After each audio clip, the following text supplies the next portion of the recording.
So I talked to a friend of mine in LA today, and basically we talked about food prices, home prices, how's the economy doing? How are people feeling under Trump? And frankly, it's really tough out there. He also talked about the tariffs are definitely affecting his company. They import goods from outside the US, right? So they have to pay the tariffs, and things are really tough.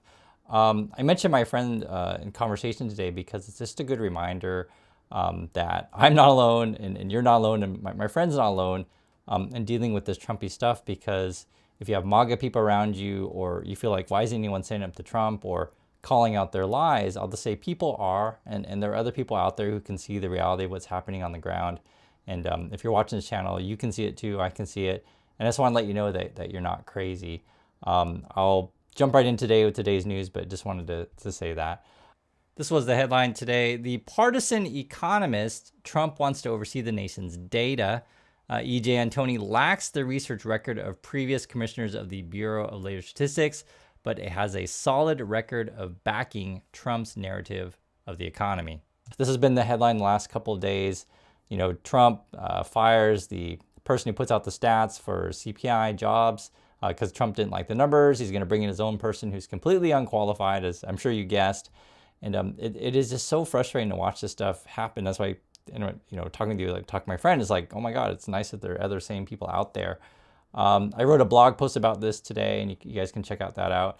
But basically, the gist of it is that the Trump people always try to tell you that we're all getting rich on the tariffs. Bessent says hey, we're getting in $10 trillion. Karen Levitt then talks about, look at all these great things that are going down in price. You're all so awesome. It's like, okay. And what they're doing essentially is you can manipulate inflation data by just picking various categories. So in this situation, they're picking out peanut butter, internet services, butter and margarine, tinned fish, fuel oil, etc., frozen veggies or whatever, right? And you can pick out whatever thing you want. You can calculate it whether you want. But the main thing when we talk about any of this stuff with money is you will know your own situation. You will know your bank account. You will know your expenses. You'll know your job situation. You know the people around you. And sort of what I try to do is hey, this is what the Trump people are up to. These are some of the policies. This is what's going on nationally. And then also I do want to hear from you in the community, what's going on in your neck of the woods. That's why I always say that.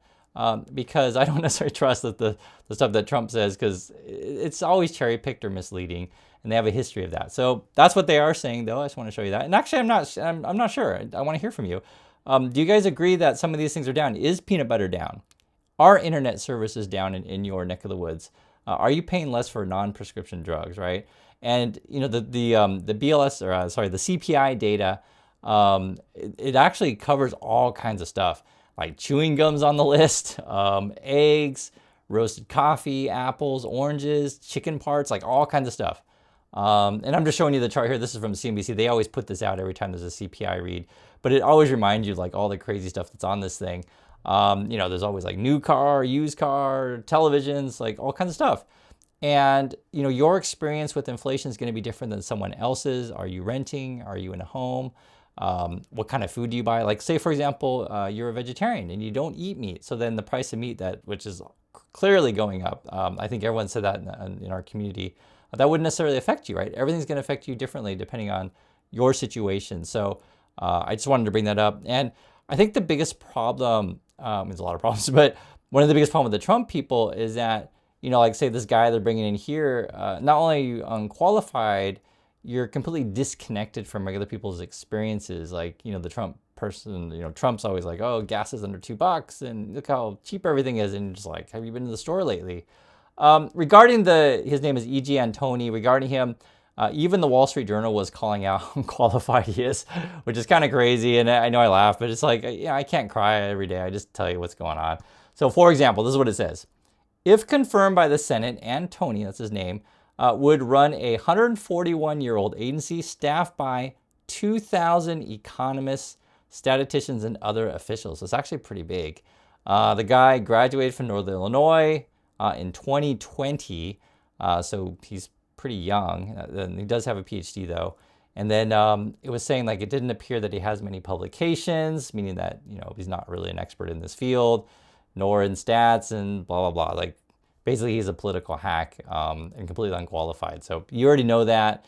But what's probably going to be really frustrating, and I would imagine that if you work at the BLS, you're going to know this already from immediately when you saw, oh God, and your eyes are rolling of, when you bring in someone who has less experience than you, less education than you, and not only that, is like completely political kiss up, it's going to be tough. And a lot of the Trump people are like that. It's been at multiple agencies where they bring in someone inexperienced, unqualified, and just a total political hack. And it's really frustrating. And it's funny because we were talking in comments. I see you guys' comments in the community where people are like, man, at this point, I even miss Bush. Like some people were saying that, which I totally get, right? Even if you're, say, on the left side of the aisle, and you prefer, like a Clinton or Obama, just for example, at this point, you're like, yeah, man, I didn't even take a Bush, which is kind of crazy, this thing to say. Because I remember when Bush's polling data was like really low during the Iraq War, if you guys remember this stuff. And I remember I talked to a friend on the phone and was like, wow, could it ever reach single digit, approval, that kind of thing. And this is back in the Bush years.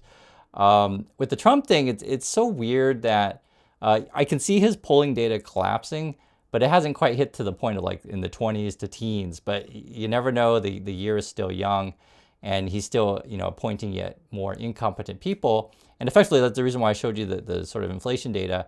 Is they're just going to continue to try to cherry pick, lie, or just not put out any data at all. And that's sort of their game plan. This is an interesting one because I had a feeling, but the Financial Times actually put together some actual data on this. Basically what it is that we don't really have any good people to send. I think you already know that. It's been like that during the trade negotiations. Reason is that we've fired people from the State Department. In this situation, this Financial Times, I read the headline. It says, "No experts in the room.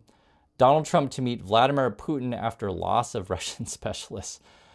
Oh, so frustrating. Trust me, guys, I really know. It's safe to say that Trump does not have a single policymaking person who knows Russia and Ukraine advising him. That's coming from Eric Rubin, a former career diplomat who served as the U.S. ambassador to Bulgaria during Trump's first term. So just, someone who's been in foreign relations for a long time, which I think we already know this stuff because the person that Trump's been sending around is this Witkoff guy, which is basically one of Trump's real estate people. No, seriously. And I know every time we mention this, so I always have to say seriously because it's just, like, this whole thing seems so ridiculous. But remember, Trump is interested in building hotels and casinos and putting money in his own pocket.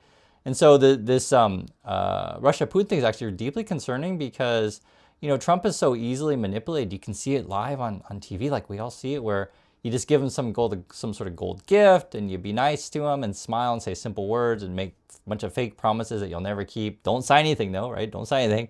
And then Trump just like parades it out like a TV show, like everything's grand. It's kind of like, Trump's a game show host, and he, has people come on the game show and gives you a bunch of fake prizes effectively, right? And then you just have to cheer and stuff. Oh yeah, I love those fake prizes. And you just do whatever, things to keep the host happy and keep the TV show going. And that's all this ends up being. The Russia thing, though, is actually quite serious because this is more quote. This is from someone else. This is, it says Eric Green, who served as a senior director for Russia at the National Security Council, right? This is also during Biden. Quote, "You want to avoid getting entrapped by his skill," referring to Putin, "at debating those points and avoid agreeing to something that may sound reasonable the way it's presented by Putin, but in fact is distorted." Trump and his team are so incompetent, and when they go up against people who are careers at what they do, right? And it could be any field. And if you're completely inexperienced, like you just don't know what the heck you're doing. That's why I brought up the BLS thing first. So we're like, just imagine if you're one of the, say, 2,000 employees working there, and just bringing some guy is like fresh out of school, doesn't really have any expertise in the field, and just like, why is this guy my boss? And that's sort of how we are with the Trumpy world, right? It's like, why are these people our boss? And like, why is anyone standing up to them? Why is anyone calling it out? My opinion on this stuff is that midterms are coming. The Republicans know they're going to lose because they're just doing awful things. And that's why they're trying to game the system with that redistricting in Texas. But just reading the stuff about Russia today, which I had a feeling, but I just didn't know it was this bad. So for example, this says here, while the State Department has not released official figures, because we don't know exactly, but the American Foreign Service Association, the union which represents U.S. diplomats, estimates 25% of Foreign Service officers have left their jobs since January. And then it says here also 1,300 state officials from the State Department have also left. So we just don't have the people that we need. And then you have this, as National Guard troops arrive, uncertainty over command of DC police. So that's basically, if you guys know, Trump is federalizing DC and sending in the military effectively. All this is really concerning because you have the incompetence of the Trump leadership, you have the unethical people that he puts in, and you're putting Americans against Americans here. I'm deeply concerned about this stuff, but I will say, though, that there was another article that came out a few weeks ago, if you guys ever saw this one. Trump's National Guard troops are questioning their mission in LA, right? So morale is really low because I think people do know it's the wrong thing, or something they just don't want to be a part of at all. So let me read a description of before, about when they sent the National Guard to LA. It says, all but one of the 6 expressed, talking about people they talked to in the National Guard, all but one of the 6 expressed reservations about deployment. Several said they had raised objections themselves or knew someone who objected, either because they did not want to be involved in immigration crackdowns or felt the Trump administration had put them on the streets for what they described as a, quote, fake mission. So this is people inside the National Guard are saying this. The New York Times reached out to a broad pool of soldiers seeking interviews about the deployment, while a small sample of the 6 soldiers' comments aligned with other signs of poor morale. So, for example, what are signs of poor morale? At least 105 members of the deployment sought counseling from behavioral health officers, and at least one company commander and one battalion commander who objected to the mission were reassigned to work unrelated to mobilization, the Guard officers said.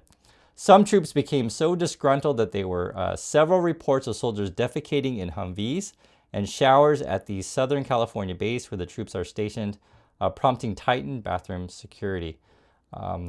Basically just there are soldiers that don't want to carry out the orders that Trump's putting them into. So this whole situation is ugly, to be frank. I think they're trying to recruit people that are okay with carrying out his tactics, and is when I mentioned this, what's sort of going on to my friend today in the phone call, like literally the first thing my friend said, this is like Gestapo kind of stuff, and yes, it is. Unfortunately, some people will go along with the Trump stuff, but I just honestly think that's not going to be the majority of Americans.